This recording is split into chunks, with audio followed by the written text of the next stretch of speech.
engine running. Absolute genius. Get this. Welcome. This is the show where we bring you Science. What that essentially means is discoveries, Advances. questions, Research. technology. Unbelievable. Without further ado, This is The Naked Scientists. Hello, welcome to the programme where we bring you the latest breakthroughs in science, technology and medicine with me, Chris Smith, and with Eva Higginbotham. this week, an even gloomier outlook on climate change. The latest IPCC report confirms we need to drastically reduce emissions. Also, a new carnivorous plant discovery, the first for 20 years. And we're asking why COVID vaccine uptake is lagging among the under 30s in the UK. And speaking of COVID, long COVID. We're 18 months into the pandemic and there are thousands of people with long-term health consequences of having caught the infection. Stay tuned to find out who's most at risk and what's making this happen and what we can do about it. The Naked Scientists podcast is powered by ukfast.co.uk.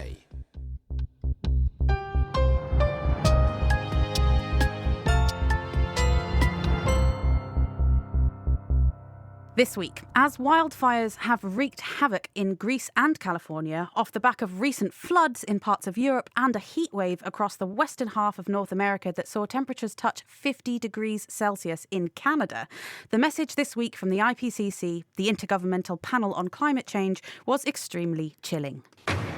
Climate change is here, it's permanent, and we caused it. The stark warning from the world's leading scientists.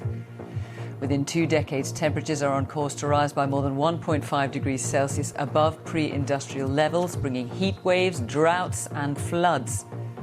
The world listened, but didn't hear.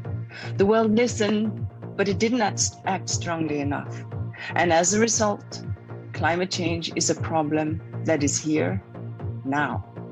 Nobody's safe, and it's getting worse faster.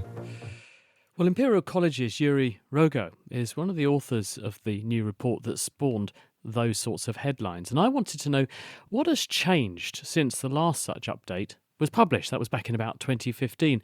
And how reports like this might or might not be able to help us to stimulate action to combat what many are now regarding as a full-blown climate crisis. For the first time, the Intergovernmental Panel on Climate Change now states unequivocally that our human actions are responsible for the change that we are seeing around us. The report also states that to stop global warming, we have to bring down our global emissions to zero. These two pieces of information really tells us where we are today, but also what we should be doing. It comes across as quite a sort of slap on the wrist / finger waggling, we told you so, and now we're even more sure. This outing of the report. The message hasn't greatly changed, but the tone of the language and the certainty certainly has. Well, these reports from the IPCC, we publish them every 5 to 7 years. So as climate change has been progressing, the report can say things with greater urgency, can show greater impacts and so on. At the same time, the report also has made great improvements in what we scientifically understand, and attributing what we see to human activity is one of those great advances of this report. Words like unequivocal are really very powerful. So what has changed in the last 5 years that means that you can now say pretty much unequivocally, this is because of what we're doing, whereas 5 years ago there was a lot more uncertainty around the wording? The reason for this is really twofold. First of all, we have seen more climate change, more warming. And so the signal of what we're seeing is coming out of the noise. Unprecedented extreme events that could not have happened if not for climate change. The second reason is that also methods and computer power have increased a lot. And these are necessary for the calculations to be able to make these statements. And when we say IPCC, it's often not reported as to exactly what the Intergovernmental Panel on Climate Change is, who's on that panel and how these reports get put together. So can you explain it for me?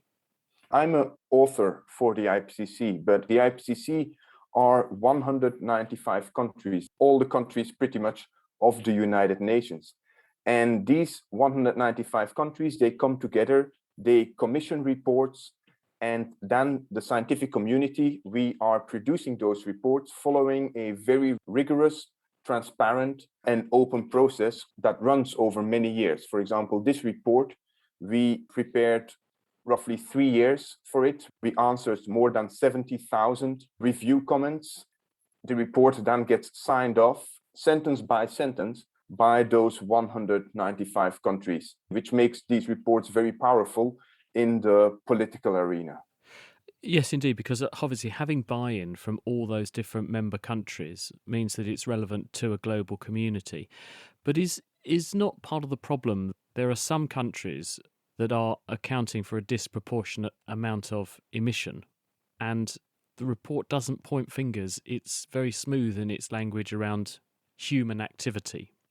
Yeah, that is one aspect of IPCC reports. IPCC reports have to be policy relevant, but can't be policy prescriptive. That means that there is very little finger pointing going on. For reports that are more pointing fingers, there are other organizations, including NGOs, that do a much better job at this. But there is some sort of facility being made for legal action now, isn't there, around this, so that countries can be brought to the table and their behaviour in terms of emissions and so on can actually attract some legislative manipulation? Absolutely. There are a few avenues where this can happen. First and foremost, actually, the report will be feeding into political discussions, for example, in the context of the climate summit at the end of this year in Glasgow. It's not legal action, but it's definitely diplomatic action of countries putting pressure on each other. But then indeed, as you say, this report really provides a very good basis for legal action. First, we can now attribute changes that we see around us to human activity. So we can really say also in a court, human activities are responsible for much of the damage that we are seeing. And on the other hand, as the report also shows what needs to be done to limit warming to safe levels, this also provides a really interesting puzzle piece for legal action. When you say how much carbon dioxide we can still emit, that answer isn't very much, though, is it? We don't have very long before we really have run out of runway. Yes, indeed. If we want to limit our warming to levels that are considered safe, and that is kind of the iconic 1.5 degrees of global warming, the carbon budget that we can still emit is very small. And I'm now going to throw around a few numbers, 500 billion tons of CO2. And putting that in context, on an annual basis, we emit around 40 billion tons. So that means in slightly a bit more than 10 years, this budget would be used up if we don't decrease our emissions from today. So are you optimistic or pessimistic? I'm a typical optimist. At the same time, I'm a realist.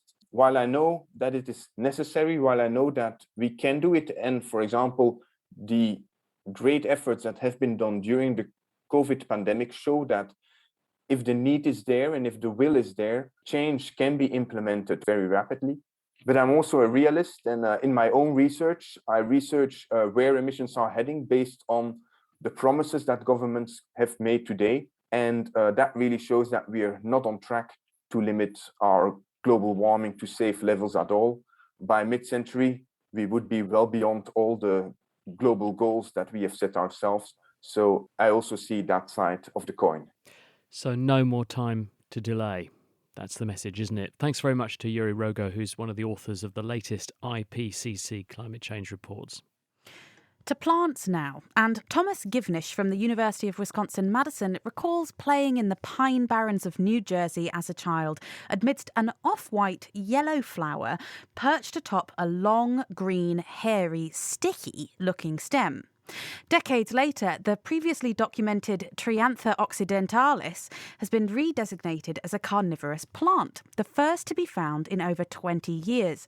As Harry Lewis reports, this particular species has stood innocuously next to roadsides and gone unnoticed until now. It has a very unusual kind of trap mechanism. Its flower stalks are sticky. And this runs counter to a theory I devised a number of years ago, that carnivorous plants should not place their traps next to their flowers lest they eat their pollinators. But it turns out that this plant, Triantha, found in Western North America, is able to do this because its tentacles, its glandular hairs, have a relatively weak glue to them, so they can catch gnats and midges, but they're too weak to immobilize the larger, much stronger bees and butterflies that act as pollinators. How unique is it to find a carnivorous plant in this day and age? It's quite unusual, but not unheard of. And it's only the 12th lineage in which carnivory has been discovered in plants. Now, by lineage, I mean all the plants descended from some common ancestor. Carnivorous plants, they're quite specific to where they grow in terms of location. So what is the advantage of being carnivorous? Well, that's an excellent question. All carnivorous plants have costs, right? They have to construct digestive enzymes or lures like odors or showy leaves to trap prey. So there has to be some countervailing advantage to those energetic costs. And I argued that the most likely advantage would be an increment to photosynthesis. Photosynthesis in sunlight is limited by nitrogen and sometimes phosphorus. And so carnivory should evolve when the energetic benefits through enhanced photosynthesis exceed the costs of carnivory. And the conclusion is simply put that carnivory should evolve when nutrients and nutrients alone are limiting. And when discovering this new lineage, I'm sort of imagining you wading through bogs and rainforests in order to find it. Was that the case? No, not at all. This story began with Sean Graham, who had been studying the relationships among plants related to the philodendron family, the aroids. And he found that a particular gene, NDHF, had been lost. Sean recognized that a number of carnivorous plants have lost that gene for reasons we don't understand even to this day. So he said, oh, that's interesting. And he also recognized Tarantha has these sticky inflorescent stems and thought, hey, maybe this is a new carnivorous plant. So he interested one of his star graduate students, Kin-Chi Lin, in the project. And Kin-Chi designed an elegant set of experiments in order to test whether the plant was indeed carnivorous. He first of all grew up fruit flies on a medium that included a lot of heavy nitrogen. So it comes in two stable isotopes, the common one being N14 and the somewhat heavier one being N15. And he applied them to the leaves of the plant and to the tentacles. And he was able to show 64% of the nitrogen in the plant was coming from prey. Which is really high, isn't it, Tom? Yes, for a plant to be recognized as being carnivorous, you have to demonstrate two things. First, that the plant is able to take up mineral nutrients from dead animal bodies. And secondly, that it has some unequivocal adaptation for prey attraction or prey capture or prey digestion. And in the case of the bog asphodel, the ability to take up nutrients from the prey. Finally, he was able to show that it had specialized adaptations for prey digestion. So it turns out that the leaf hairs secrete phosphatase, which is a digestive enzyme that is found in many but not all carnivorous plants. Amazing stuff there. And maybe there are more of them out there too, just hidden in plain sight. Those findings were published in the journal PNAS. From baffling British weather, sideways spines of the vertebrae coming off here, to looking at a cheetah from the inside out, games making their way to the clinic, and what to eat in your garden. The Naked Scientists In Short podcasts bring you a top-up of short, compelling science stories. Listen and download for free at nakedscientist.com/short or subscribe to Naked Specials wherever you get your podcasts. And meanwhile, here on The Naked Scientists, long COVID is going under the microscope. I still have a real problem with sort of exercise intolerance. a few steps and I'm gasping for air. If I try and walk any distance, my sort of blood oxygen levels drop, and again, I'm sort of struggling to breathe. I also have problems regulating my heart rate and blood pressure, so I get quite dizzy if I'm standing for too long, or if I get up too quickly, I black out completely. My vision's still pretty appalling, and there's a lot I can't do. More on that later. But first, although we're now all used to looking at map apps on our phones to navigate our way around, in the absence of technology and written maps, humans use route-based navigation. That is, we go the way we know will get us to where we want to be, even if it's not the shortest way, using a map laid down in our brains.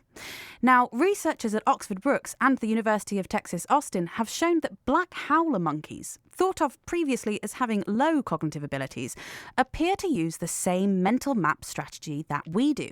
I heard how from lead author and howler monkey impersonator Miguel de Guinea. Black howler monkeys use routes to navigate that resemble the navigation system of humans to a level that we have not seen ever before. So for kind of a year, I was waking up almost every day at 4 a.m.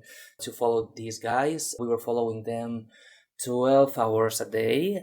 We would get to the field, find the tree where they were. Sometimes they would howl in the morning. So howler monkeys howl, and which means that they engage in very loud vocalizations, which you can hear 1 kilometer away.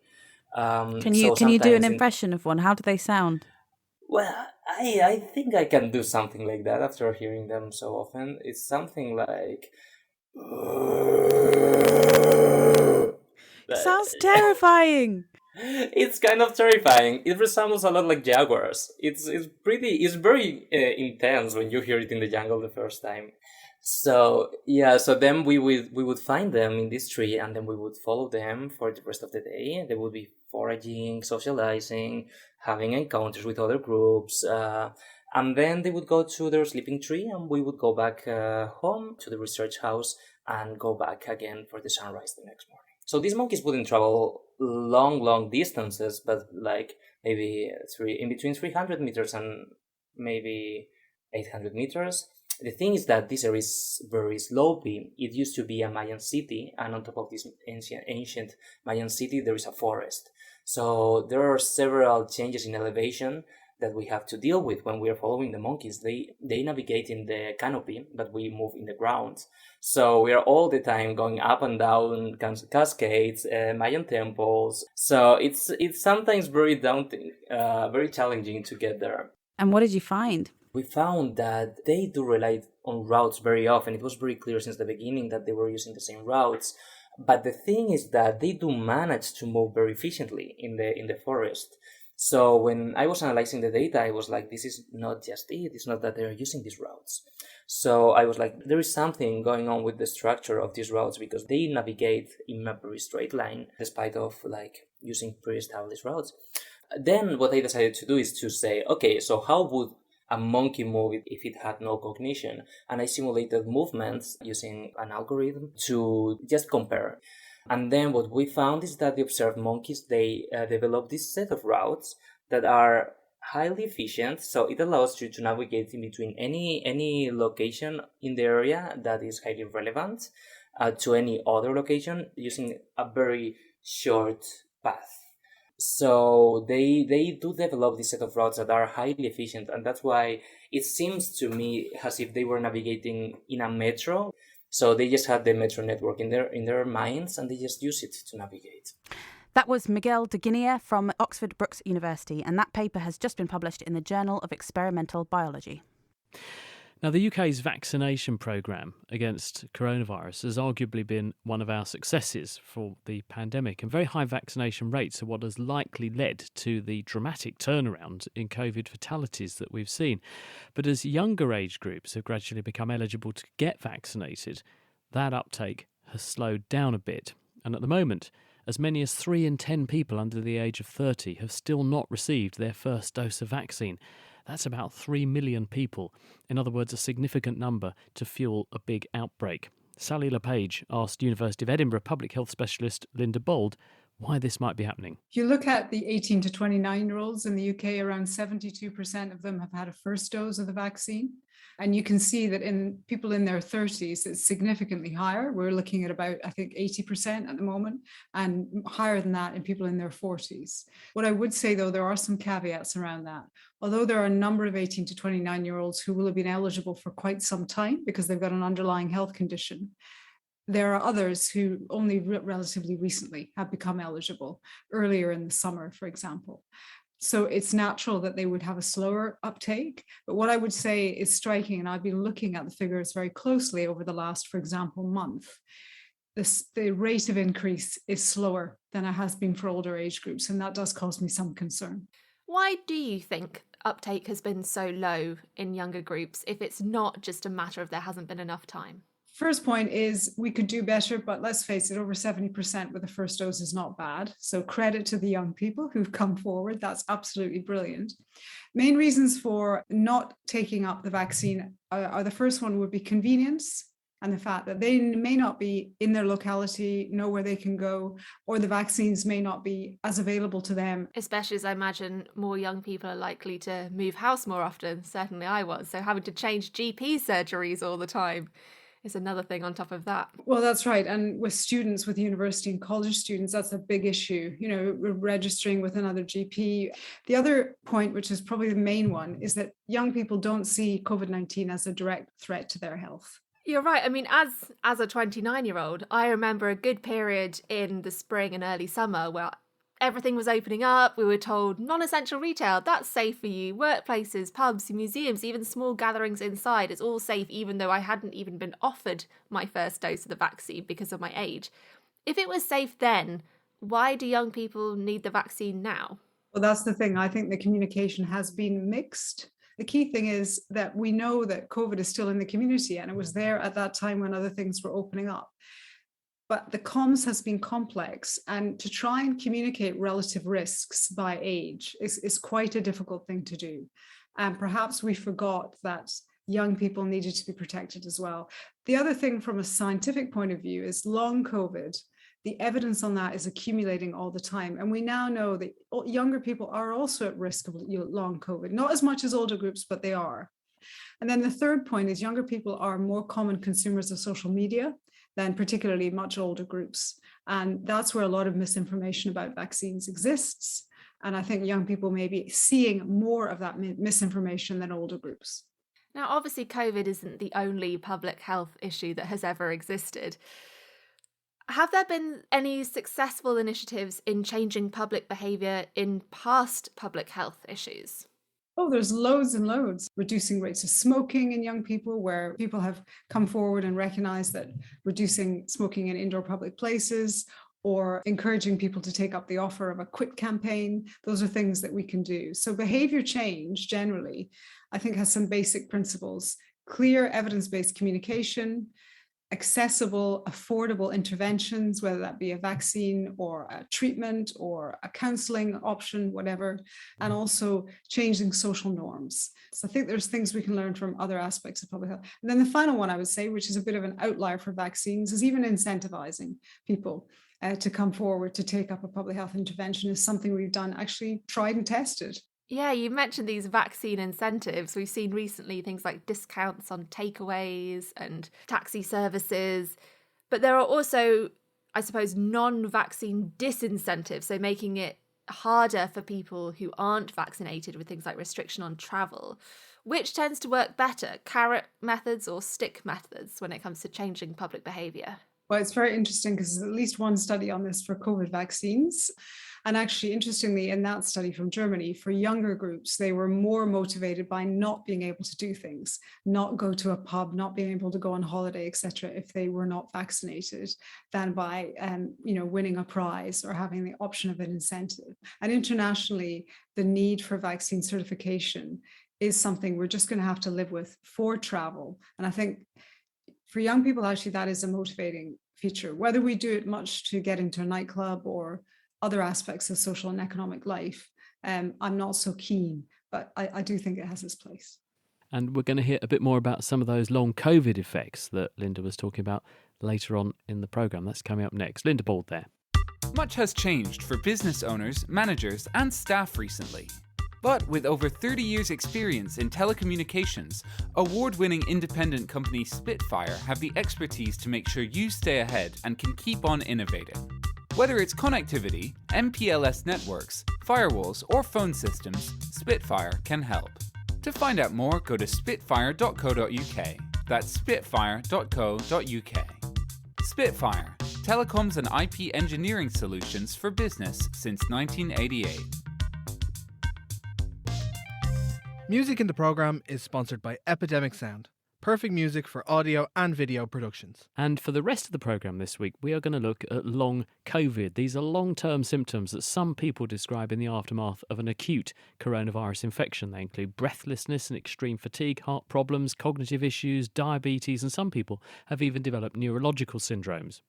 Freya Jeffcott is one such person. Now, she's a medical anthropologist at the University of Cambridge who, before last year, was a daily jogger who regularly deployed with Doctors Without Borders all over the world, investigating disease outbreaks. My story probably started in April 2020. I've been sick for about 16 months now, and I just had what I think was probably quite normal, moderately bad COVID. And then I thought I recovered.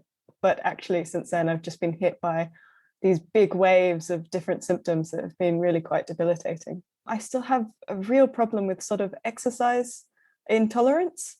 A few steps and I'm gasping for air. If I try and walk any distance, my sort of blood oxygen levels drop. And again, I'm sort of struggling to breathe. I also have problems regulating my heart rate and blood pressure. So I get quite dizzy if I'm standing for too long, or if I get up too quickly, I black out completely. My vision's still pretty appalling, and there's a lot I can't do. I don't think I will be able to do fieldwork for research again or deploy with Doctors Without Borders. I don't think I'll be able to drive again. And whilst I can work, which I'm very lucky that I didn't have a sort of more physical job, it's different. It's more of a struggle, though I'm getting through.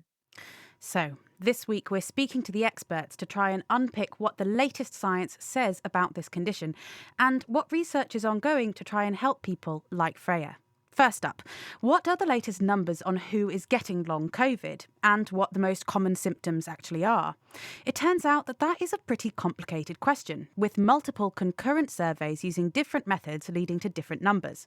Here to take us through it is Lawrence Young from the University of Warwick. So, Lawrence, how many people are thought to be suffering from long COVID? Well, it looks like from different studies now, it's around 1 million people in total, including adults and youngsters. So, as you said, this is complicated because the diagnosis is still a little vague in pinning down exactly the different types of long COVID. But it looks like something like 10 to 30% of adults can end up with this disease. It's such an incredibly high number. How are those numbers being acquired? How are we measuring how many people? Well, there are lots of different studies going on. There's a study, the REACT study that we hear about, which has looked at the prevalence of infection and long-term consequences. There are studies using the Zoe app, where people are self-reporting. Those are often complicated because obviously that could be a bit biased if you're self-reporting. And then we have the Office of National Statistics data. So there's lots of different data coming in. And that's why we have such a broad range of percentages here, because we're still not exactly sure how best to define long COVID and therefore how many people are suffering. But it's clearly a lot of people. And what do those data say about who is most likely to suffer from long COVID? Well, whilst a lot of this it suggests that you don't need to be symptomatic, you don't need to be really sick to develop long COVID, it's quite clear that if you experience 5 symptoms or more during the first week in which you're sick, then you're more likely to get long COVID. It is associated with increasing age. It's associated with obesity, with body mass index. And it's interestingly found more commonly in women than in men. And what are the most common symptoms of long COVID? Is it often sort of a continuation of what you had in the acute phase, or are people developing symptoms that they never had before? Yeah, I think some of it is a continuation, and there is a category of long COVID which clearly is defined by continuing symptoms from the symptoms that you develop during the acute phase. But most of this is stuff that just lingers, and it actually fluctuates a lot too.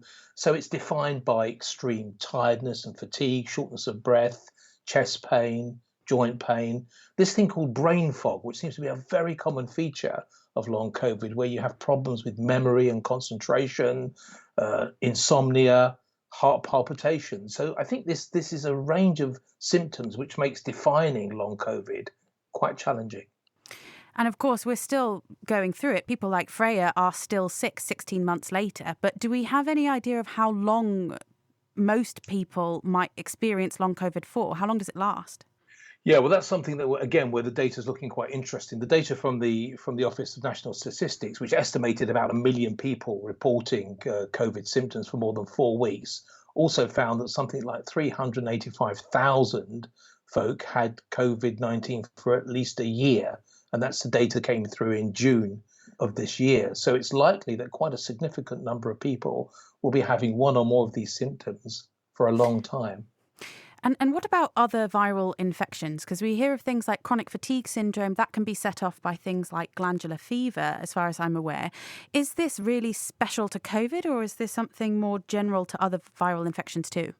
I think there is an element of something that is common in sort of post-viral syndromes. And this is where I think it gets very complicated in terms of diagnosis, because I think it's quite clear that we're not looking at a single disease. We're probably looking at multiple diseases, some of them associated with the severe infection and lung problems that people have if they've sadly had to go into intensive care.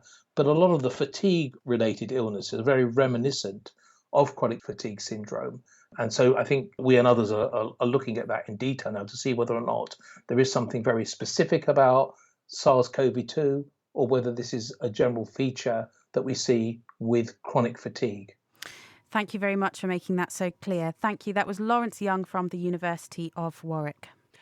So that is what the current data are saying about who's getting long COVID and how many of them there are. But the next important question is, of course, how? What is the mechanism behind why some people are getting these syndromes? Well, that's a question that Yale immunologist Akiko Iwasaki has been pursuing, and she's with us. So, Akiko, what do you think's going on? Right. So there are a couple of theories that are now posed to explain long COVID. One is a lingering virus or a viral reservoir that persists in a person that can stimulate chronic inflammation. The other possibility is autoimmunity, that even a mild viral infection can trigger autoimmunity, which have long-term consequences. So when you say long-term infection, this would be that although the virus has, say, disappeared from the lungs, it could be loitering somewhere else in the body, and it's the physical presence of it turning over gently and indolently somewhere that's continuing to drive the immune system and cause some of the symptoms that people describe. Right. So that's one of the theories of lingering virus or viral reservoir. And data from studies have already shown that the gastrointestinal tract of people who recovered or who had COVID months ago still contain viral antigen and RNA.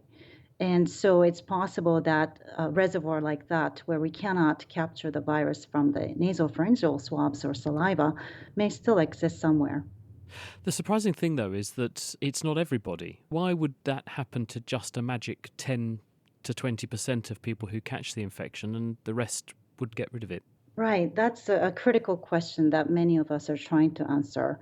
Some of it has to do with the demographics that Lawrence just discussed, which has to do with, women of middle age or ages between 30s, 40s, 50s. These are also the age group that is at high risk for developing autoimmune diseases. And so if COVID is triggering autoimmune diseases, it might explain why that's predominant in this age group of women. And when you say autoimmune disease, this is the immune system being persuaded to turn on itself. Instead of defending us, it starts attacking us. Why would coronavirus infection do that, though? Well, we don't really know why it would do that. We've certainly seen evidence of autoantibodies that develop in COVID patients. And there are many theories out there as to why a viral infection can trigger autoimmunity. But there's a lot of autoimmune diseases that have known link to a viral infection. How exactly viral infection induces autoimmunity is still unclear. You therefore have two theories. One is that the virus loiters for longer than you'd like in some people. The other is that it does nasty things to the immune system, or it could be both, I suppose, couldn't it, going on at the same time?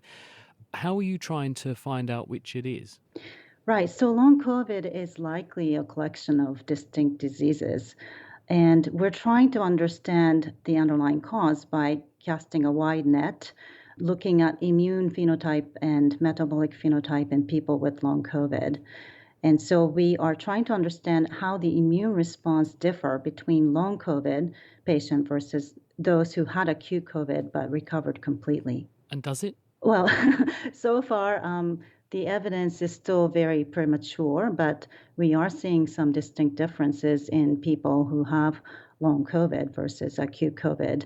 And studies have already come out showing presence of autoantibody, different cytokines that are elevated, activation of different cell types. So we are getting an early glimpse into how the long COVID is being driven. And do those changes that you're detecting, these antibodies that recognise us rather than foreign invaders, inflammatory signals and so on, do they actually marry up with the sorts of symptoms that people are describing? Do you see more of those sorts of things in people with worse symptoms? Do you see those things disappear as people's symptoms improve? And how do you dissect away what's cause and what's effect? Because could it not be that if someone's got problems in a certain part of their body that's making the symptoms, they get the antibodies because of that, not causing that? Right. So the cause and effect issue is a little bit more difficult to untangle. Currently, a lot of the evidence is correlative, but we are seeing symptoms that may be consistent with the type of autoreactive reactions that people are making. For instance, if a person is making antibodies against, cells of the brain, that could result in inflammation within the brain that can trigger fatigue or brain fog or memory loss. A question which is surfacing a lot, and I think with very good reason, and it's even as an argument being used to justify why we should target vaccination at certain groups, is vaccination could reduce your risk of long COVID. Would you agree? Vaccination in general will reduce the risk for getting infection as well as subsequent diseases. So definitely, it's very important that we all get vaccinated. However, vaccination may not guarantee a person from not getting long COVID. In fact, there are some, evidence that's arising that shows that people who are fully vaccinated can get long COVID from breakthrough infections. The other thing, just since we're talking about vaccines, there have been a number of people saying, I've had the vaccine, my long COVID got better. What do you think? Yes, so there are a couple of groups, mostly patient-led groups, that are reporting about 40% of long haulers who get the vaccine feel better, whereas about 15% feel worse after the vaccine. And so we think this is a very interesting phenomenon, and that the immune response to the vaccine may be causing this difference in the symptoms. We're actually starting a study where we are collecting blood and saliva from long haulers before and after the vaccine to try to understand how immune changes that result from vaccination might contribute to symptom improvement or worsening. Do you think it's just the coronavirus vaccine, or is it the immune modulation that's conferred by having a vaccine? And so it could be a flu jab that would achieve much the same outcome. So that all depends on which of the two hypotheses are true. So if the viral reservoir is what's causing long COVID, then it has to be a specific coronavirus vaccine in order to eliminate that reservoir. Whereas if it's autoimmune disease, any vaccine that could trigger the right kinds of cytokines may be helpful. And in fact, I have heard from people who've gotten other types of vaccines and also feeling better. So we have yet to discover which of these hypotheses are true, but there are some early signs of indicating that it could be the autoimmune disease. Well, we'll have to watch this space, and you can come back and tell us what you find when you've had a chance to study them. Akiko, thank you very much. That's Akiko Iwasaki. She is at Yale University.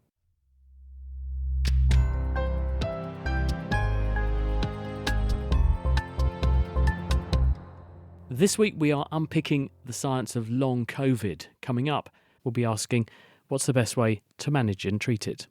But before that, one of the difficulties in studying and treating long COVID is that we don't currently have a very definitive way to diagnose it. And without a diagnostic test, the condition becomes much harder to manage or study. Danny Altman is an immunologist from Imperial College London, where he's been looking to see if there are any similarities in the blood of people suffering from long COVID. So, Danny, tell me, what exactly have you been looking for in people's blood? Well, this follows on from the kind of ideas that Akiko was talking about just now, that if you start from the assumption that long COVID means that something has gone awry in the long term in the immune system as a consequence of having been infected with SARS-CoV-2, there are many things one could look for, many signatures one could look for in blood. One of them is this thing of autoimmunity, the idea that the body has started attacking itself. So if you can work out a signature of antibodies against self, autoantibodies that long COVID people tend to have in their blood that others don't, you're on the way to having a test. And so does that mean you're taking taking blood samples and then looking in those for specific signs of these antibodies? That's exactly what we're doing. We're working with cohorts as widely as we possibly can. People who are hospitalized, people who are not hospitalized, people who didn't even manage to access a PCR test, but who now have that clear set of persistent long COVID symptoms. And we're looking at the array of antibodies in their blood and working out which parts of the human proteome, the human protein antigens they respond to, so that we can work out what that test could look like and just make something that could be accessible, that could get them that diagnosis that they need. And what have you managed to find so far? Well, so it's fairly early days. We're trying to expand our early data out further as we go, as are many other labs around the world, including Akiko's at Yale. And so far we've been working especially with people where we've got quite a good handle on their long COVID from things like MRI analysis.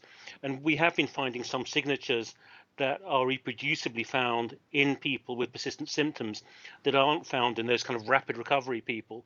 So we feel we're well on the way to having the kind of test that we want.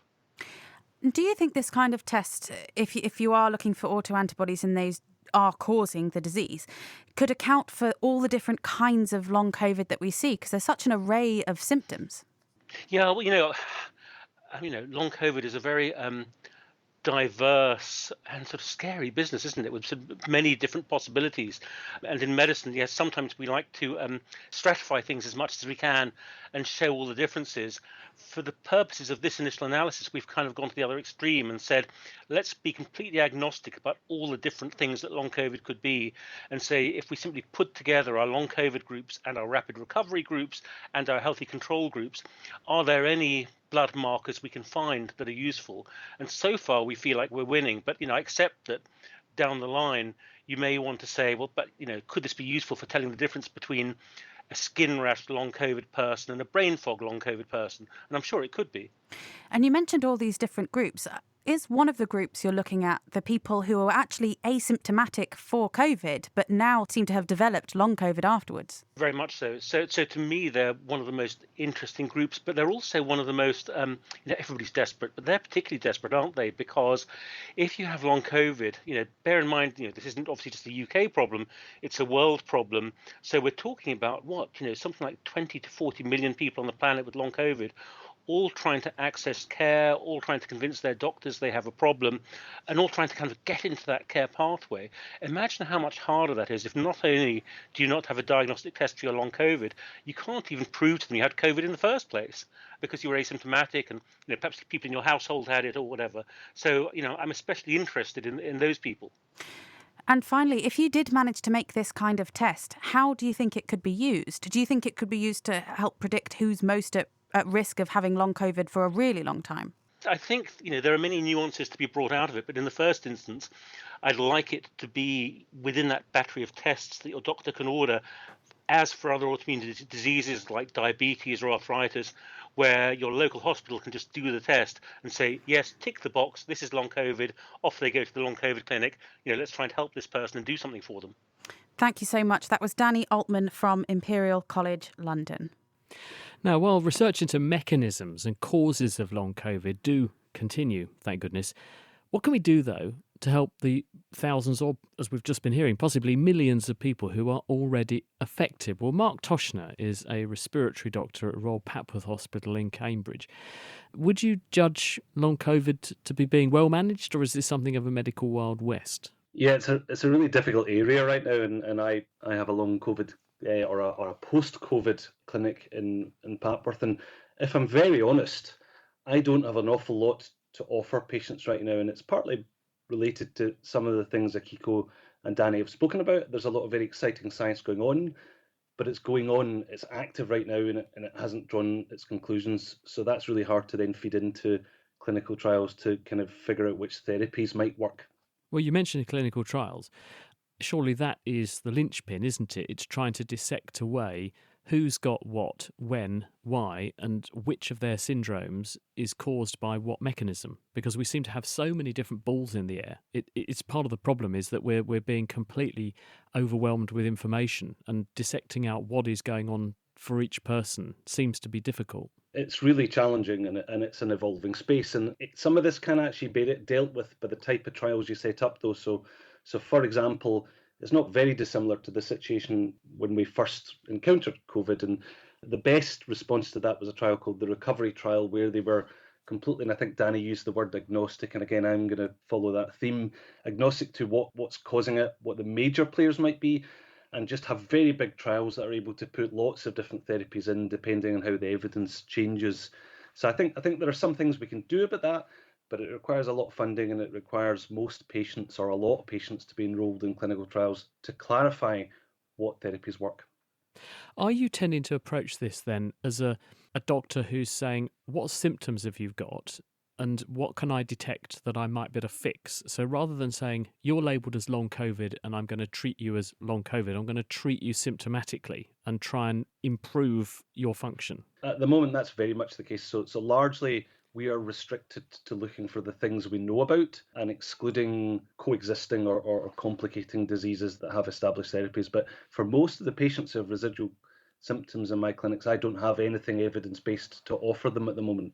What we really need now is a really huge effort in the clinical trial space to try to feed in some of the mechanistic work, or some of the work being done on what might be causing the different parts of post-COVID or long COVID syndromes into clinical trials to get some actual answers and to make meaningful differences to patients. But what we heard from our previous three contributors was very much that this is not just one syndrome. It appears to be lots of things going on, and different people are affected differently. So does that mean then that just going to see one doctor who's very good at doing one type of medicine might not necessarily be the answer? Do we need broader clinics with a wider range of expertise in them to try to fix people up? Yes, we almost certainly do. So this is not going to be solved by one doctor. It's going to be teams of both clinicians and healthcare workers. And that's what the very best services that are kind of in evolution right now are looking to do. They're looking to draw on expertise from a wide variety of different areas. But again, we might find in another 6 months that we need to change the composition of those teams because at the moment we still don't have absolute clarity over the proportions of patients we're going to see with different problems. So it very much is a space that needs to be dynamic. Well, one factor that seems important for many people is time to get better. We heard at the beginning of the programme from Freya Jeffcott, who told us about her run-in with COVID earlier on. I used to have big problems with brain fog and this insane fatigue that would just make it hard to lift my limbs. And I was getting ridiculously high fevers up until a few months ago, and quite bad rib and joint pain, and deafened by tinnitus and smelling garbage everywhere. It was really horrible, but actually at this point, everything's bearable. And I think if it stays at this level, then I'll be able to sort of, to some degree, get on with my life, be able to do my desk job, hang out with my partners and see friends. But I think it's going to be a while before I could, say, go to the shops and carry bags. And I'm not sure if I'll be able to drive again. So presumably you're just being confronted by people with that sort of story in these clinics, Mark. Yes, but I think there's also a positive part to that story, which is she is getting better. It's slow and it's painful, it's frustrating, and often it comes and goes, and that is very much what we're hearing. But as a respiratory doctor, this isn't new for us. So when I see patients after pneumonias who've been admitted to hospital, quite often at 3 to 6 months, they are not back to normal. They're nowhere near back to normal.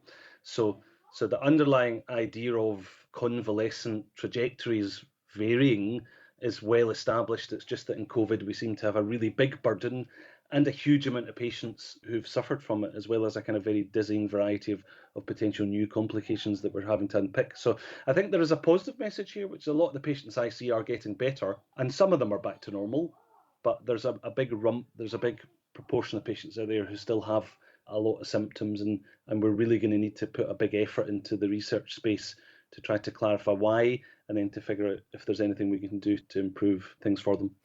Do you have optimism, really? Are you feeling that, in fact, we are funding this properly, we're addressing this properly, and it's actually going to be all right? Or are you nervous that, in fact, we're storing up trouble for tomorrow?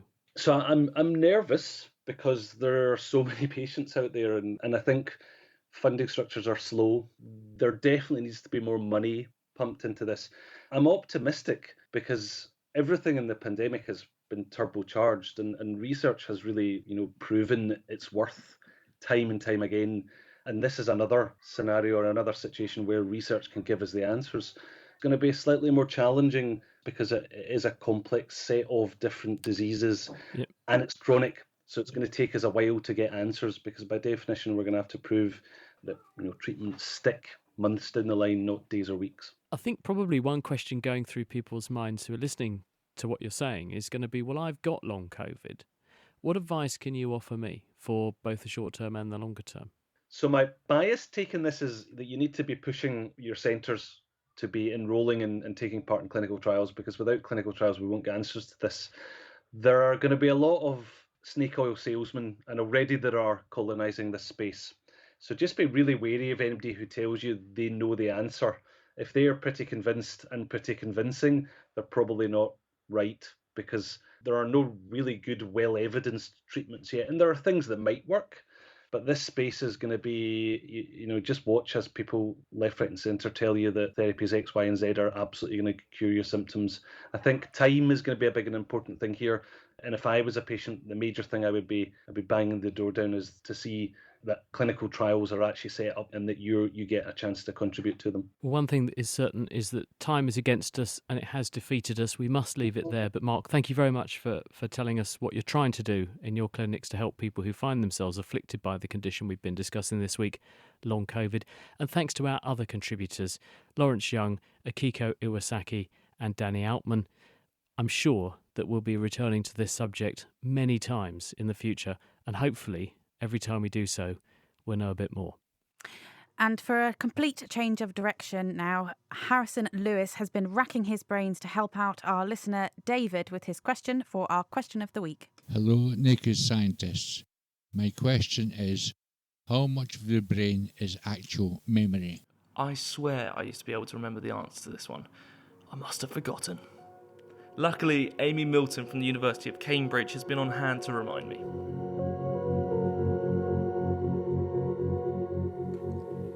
It really depends upon how you are defining memory. When we talk about memory conversationally, for example, remembering what you did to celebrate your last birthday, we often mean a specific type of memory known as episodic memory. If we restrict ourselves to thinking about this type of memory, then we know that one particular brain region, called the hippocampus, is really important for storing these memories and for re-experiencing them as episodic memories, essentially mentally time-travelling when they're retrieved. The combined volume of the two hippocampi on both sides of the brain is about 6 centimetres cubed, so this is about 0.5% of total brain volume. That seems like a rather small proportion of the brain to me, but of course the story gets more complex. It turns out that episodic memory isn't isolated to one specific area. We know that episodic memory doesn't just rely on the hippocampus. Damage to other brain regions, for example parts of the thalamus, can also lead to problems in storing episodic memories. Also, retrieving episodic memories depends upon many different brain regions, which are needed to work out which memory you want to retrieve, holding it in mind, and checking that it's the right one. When you retrieve a memory, it's also thought that this activates the brain regions that were involved in that experience in the first place. Right, so that includes the visual cortex for what you saw, the auditory cortex for what you heard, language processing regions for what was said. In reality, you instantaneously draw on a lot of different parts of the brain in just the simple act of retrieving that memory. And episodic memory isn't the only type of memory. You have memories for motor skills, which depend upon motor brain regions. You have memories for what objects are, what they feel like, what they look like, etc., which involves many different brain regions. You even have memories that tell you that the sound of an ice cream van is a good thing, which depends upon brain regions like the amygdala. So essentially, you could argue that almost all of the brain is involved in memory in one way or another. Thanks, Amy. I'll try to remember that this time. Next week, we'll be answering this question coming in from Martin.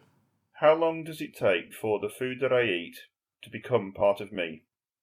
Dare I say food for thought there. But what do you think? You can come join the debate on our forum, nakedscientist.com/forum. Or if you would like to ask us a question, we're on chris@thenakedscientist.com or use the web form at thenakedscientist.com/question. And there we must park it for this week. Thanks to Eva, who put the whole thing together.